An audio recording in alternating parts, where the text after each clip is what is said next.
अगर आप एक बड़ा या छोटा व्यापारी हैं और काफ़ी सारे प्रोडक्ट का सप्लाई का काम करते हैं या फिर आप खुद का कुछ प्रोडक्ट का प्रोडक्शन करके अपना माल की सप्लाई करते हो तो आपके लिए यह वीडियो काफ़ी यूज़फुल होने वाली है, क्योंकि काफ़ी सारे नए व्यापारियों का सवाल होता है कि ट्रांसपोर्ट फेयर, ट्रक या लॉरी चार्ज क्या होता है, या एक ही लाइन में कहूँ तो भाड़ा या किराया कितना लगता है किसी भी प्रोडक्ट को भेजने या मंगवाने में।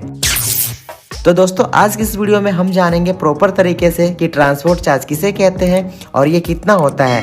साथ में जानेंगे इसके अंदर की कौन कौन सी गाड़ियाँ होती हैं, ज़्यादातर जो कम दूरी से लेकर के लंबा दूरी तक का सफ़र तय करती है और हर तरह की चीज़ या सामान को ढोने में इस्तेमाल किए जाते हैं।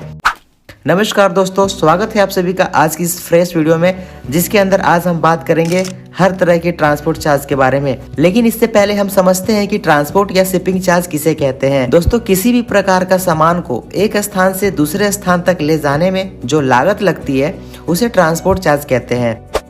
अब ट्रांसपोर्ट चार्ज कैसे और कितना लगाया जाता है, चलिए इसे समझते हैं। दोस्तों, लोडिंग से अनलोडिंग स्थान तक लगभग जो किराया लगता है वो मैं आपको अभी अनुमानित एक अप्रोक्सीमेटली बताऊंगा। लेकिन यहाँ एक इम्पॉर्टेंट चीज़ समझना है कि अगर आप जिस भी स्टेट एरिया से जिस दिन अपना ट्रक लोडिंग कराओगे वहाँ पर कितनी गाड़ियाँ का उपलब्धता है, उस दिन का क्या डीजल का रेट चला हुआ है और उस दिन का ट्रांसपोर्ट यूनियन का क्या चार्ज या फेयर निकला हुआ है, ये बहुत हद तक मायने रखता है। दोस्तों, अब मैं आपको एक रफ एंड बेस्ट आइडिया दे रहा हूँ। ये कैलकुलेशन के माध्यम से आपको एक अप्रोक्सीमेटली लॉरी चार्ज का आइडिया मिल जाएगा, चाहे आप जहां से भी हो भारत में, नो मैटर। दोस्तों, सबसे पहले बात करते हैं 14 व्हीलर ट्रक की, जो आराम से 30 से 35 टन तक की प्रोडक्ट की लोडिंग ले सकती है, जिसका दोस्तों लगभग जो रेंज होता है सफर करने का वो 3000 किलोमीटर तक का होता है और उससे दूरी तक का भी दोस्तों ये ज्यादातर सफर करती है 14 व्हीलर।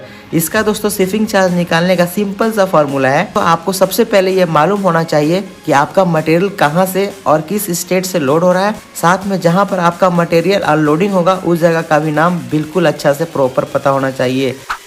अगर दोस्तों आपको ये पता होता है तो आप आराम से इजीली गूगल पर जाएं, सर्च करें जिस भी पॉइंट से आपका माल लोडिंग होने वाला है और जहाँ पर अनलोडिंग होने वाला है, ये दोनों जगह का दोस्तों डिस्टेंस चेक करने के बाद आपको दोस्तों यहाँ पर इस फॉर्मूला को इस्तेमाल करना है जो मैं अभी आपको बताने वाला हूँ। Distance in km into 75 equal to जो भी दोस्तों आपको यहाँ पर मल्टीप्लाई करने के बाद कैलकुलेशन फाइनल आता है, आप समझो वो आपका अप्रोक्सीमेटली दोस्तों फेयर चार्ज आराम से निकल जाएगा। दोस्तों, उदाहरण के लिए यहाँ पर मैं मान लेता हूँ कि अगर आप कर्नाटका मैसूर से नारियल पानी लोड करवाते हो 30 टन की ट्रक में और इसे दिल्ली आजादपुर मंडी भेजते हो, तो हम यहाँ सबसे पहले चेक करेंगे डिस्टेंस। तो दोस्तों डिस्टेंस गूगल पर आप जा करके सर्च करें, मैसूर कर्नाटका टू दिल्ली आजादपुर का डिस्टेंस दोस्तों लगभग 2220 km आता है। तो दोस्तों यहाँ पर आप 2220 km इंटू 75 से मल्टीप्लाई करोगे तो लगभग दोस्तों 1,66,500 रुपये आपका यहाँ पर किराया फेयर चार्ज निकल कर आता है। इससे ज़्यादा दोस्तों आपका किराया नहीं लगेगा। लोडिंग एरिया में ट्रक अवेलेबल ज़्यादा रहने पर फेयर चार्ज और भी कम लग सकते हैं, या फिर आप जिस स्टेट से हो और उस स्टेट से आए हुए लोडिंग पॉइंट पर अगर आपके एरिया का ट्रक वापस जाती है, या ये कहें कि अगर आपके स्टेट्स की रिटर्निंग गाड़ी जा रही है और आपकी सेटिंग है ट्रक और ट्रांसपोर्ट वालों से, तो इस केस में भी दोस्तों आपका ट्रांसपोर्ट चार्ज थोड़ा और कम लग सकता है। दोस्तों, अब हम यहाँ पर बात करेंगे 12 व्हीलर ट्रक की, जो आराम से 25 से 27 टन तक की प्रोडक्ट की लोडिंग ले सकती है और ये लगभग 3000 किलोमीटर के अंदर में ज़्यादातर आराम से चलती है। लगभग दोस्तों सेम फार्मूला है, आप अपना गूगल पर डिस्टेंस चेक कर ले लोडिंग और अनलोडिंग पॉइंट का, इसके बाद इसे कैलकुलेट कर ले डिस्टेंस इंटू 70 से आपका यहाँ पर दोस्तों फाइनल आपका जो भी अमाउंट आने वाला है फेयर का अप्रोक्सीमेटली आ जाएगा। इसी तरह से दोस्तों तीसरा 2000 से 2500 किलोमीटर के लिए आप 10 चक्का यानी कि 10 व्हीलर ट्रक का उपयोग कर सकते हैं और इसका फॉर्मूला भी दोस्तों लगभग सेम है। आप यहाँ पर 65 से मल्टीप्लाई कर अप्लाई कर दीजिए, डिस्टेंस इंटू 65 ऑनली कर लीजिए आपका फाइनल यहाँ पर दोस्तों फेयर चार्ज निकल जाएगा। चौथा दोस्तों बात करते हैं यहाँ पर 6 व्हीलर जो 6 चक्का ट्रक होता है, जिसे लोग आइचर DCM के नाम से जानते हैं। नॉर्मली दोस्तों ये जो ट्रक होती है 10 से 12 टन का लोड आराम से ले लेती है और ये ट्रक दोस्तों लगभग 1 से 2000 किलोमीटर के अंदर में इजीली आपको देखने को मिलेगा, आराम से जाने के लिए मिलेगा। दोस्तों इसका फॉर्मूला भी दोस्तों आप डिस्टेंस इंटू 50 आराम से कर लीजिए, मतलब कि डिस्टेंस इंटू 50 करने से आपका यहाँ पर फाइनल फेयर चार्ज निकल जाएगा। तो दोस्तों अब बात करते हैं पांचवा, जो कि 5 टन वाली पासिंग मिनी ट्रक जो होती है, ये जो दोस्तों छोटी ट्रक होती है लगभग 1000 किलोमीटर के रेंज तक का सफ़र तय करती है और अच्छा सर्विस देती है, फास्ट थोड़ा सर्विस देती है। इसका दोस्तों ट्रांसपोर्ट चार्ज निकालने के लिए आप डिस्टेंस इंटू 35 से मल्टीप्लाई कर सकते हैं। इससे आपका इजीली दोस्तों यहाँ पर नॉर्मल जो भी फेयर चार्ज होगा आपको पता चल जाएगा।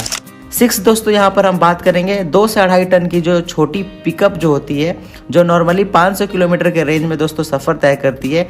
इसका फेयर चार्ज दोस्तों आप निकाल सकते हैं डिस्टेंस इंटू 30 से मल्टीप्लाई करके। इस तरह से आप अपना जो भी मैंने आपको दोस्तों एक आंकड़ा जो दिया है, डिजिट दिया है, इससे दोस्तों बहुत अच्छा प्रॉपर तरीके से आप आराम से घर बैठे ही सारा कैलकुलेशन करके दोस्तों फेयर चार्ज जान सकते हो। तो यहाँ मैंने आपको एक एस्टिमेटेड दिया है जो यहाँ पर फेयर आएंगे। इसी के आसपास थोड़ा बहुत ऊपर नीचे हो सकता है, लेकिन इससे बहुत ज़्यादा नहीं होगा, ना इससे बहुत ज़्यादा कम होगा। लेकिन रिटर्निंग गाड़ी होगी तो उस केस में हो सकता है कि आपको थोड़ा सा सस्ता गाड़ी ट्रांसपोर्ट सर्विस मिल जाएगा। और दोस्तों यहाँ पर एक इम्पॉर्टेंट चीज़ है, यह कोई ज़रूरी नहीं है कि एक बड़ी गाड़ी ही सिर्फ लंबा सफ़र तय करती है, छोटी गाड़ी भी लंबा सफ़र तय करती है। बस उस केस में ट्रांसपोर्ट चार्ज थोड़ा ज़्यादा हो जाता है। वो जो गाड़ी वाले होते हैं, ट्रक ऑनर होते हैं, ड्राइवर जो होते हैं दोस्तों, वो अपना मनमर्जी का फिर चार्ज करने लगते हैं। इसके अलावा दोस्तों आपको ट्रांसपोर्ट चार्ज से रिलेटेड जानकारी विशेष तौर पर लेने के लिए आप एक अच्छे ट्रांसपोर्टर से, जेन्युइन ट्रांसपोर्टर से जुड़ करके इसके बारे में अच्छे लेवल पे अपडेट ले सकते हैं और अपने काम को, बिजनेस को बढ़ा सकते हैं। हालांकि यह आपकी अवेयरनेस, जागरूकता के लिए मैंने यह वीडियो बनाया है ताकि आपके साथ कोई भी ट्रांसपोर्ट लाइन में फ्रॉड ना कर सके। तो आई होप दोस्तों कि आज का हमारा ये वीडियो काफ़ी नॉलेजेबल और इन्फॉर्मेटिव लगा होगा। वीडियो अच्छा लगा हो तो चैनल को अभी सब्सक्राइब करें, अपने दोस्तों को मेरे वीडियो को शेयर कर उन्हें जागरूक करें। धन्यवाद, मिलते हैं फिर किसी अगले वीडियो में, तब तक के लिए टेक केयर।